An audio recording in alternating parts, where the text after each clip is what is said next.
sa buhay ni Bro Felix.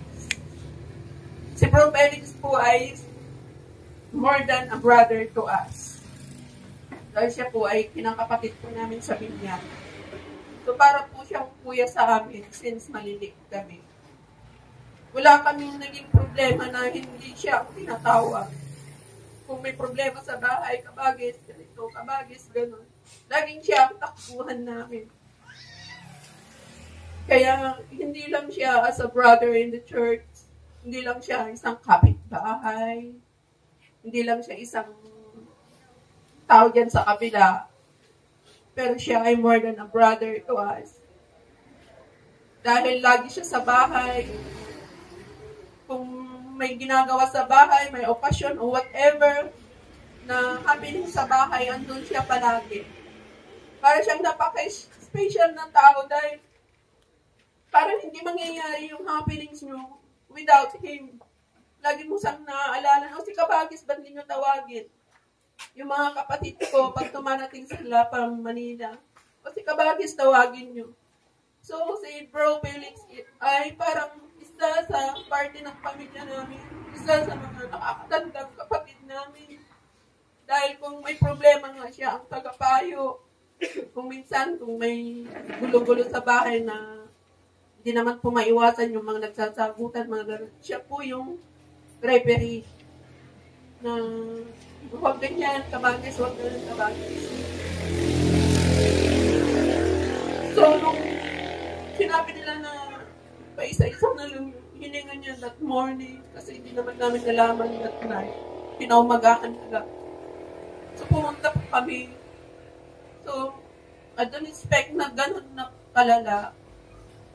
At the last minute na kinausap ko siya.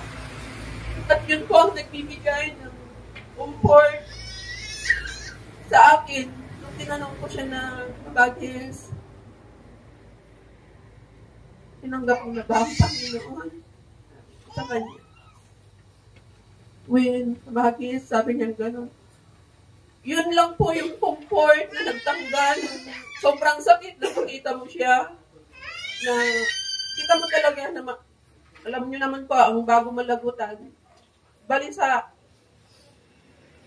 So, nung sinabi niya na, Kabagis, sabi niya gano'n, tapos tinaas niya yung kamay niya. Nung nag-pray kaming dalawa, tinaas niya yung dalawang kamay niya.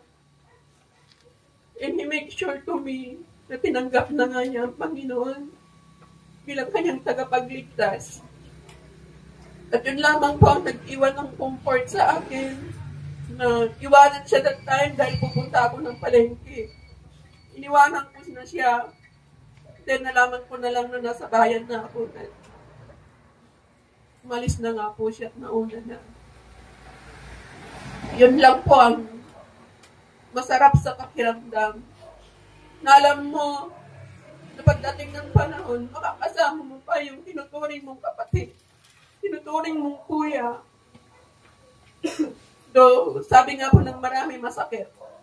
Yan, masakit. But the comfort of the Lord is always there. Pag inaalala po natin na balang araw, makakamit natin yung buhay na walang hanggan. Kaya, salamat, Kabagis, sa buhay mo na shinare mo sa amin. Maraming salamat sa mga tulong mo, sa mga payo mo sa aming magkakapatid. Dahil ikaw ang tumayo na kuya namin, dahil malayo mo si Kuya Ruben. Ikaw ang naging kuya namin. So maraming salamat sa buhay mo na ibinigay ng Panginoon sa amin. Kita-kita na lang to, Kabagis. Yun lamang po. And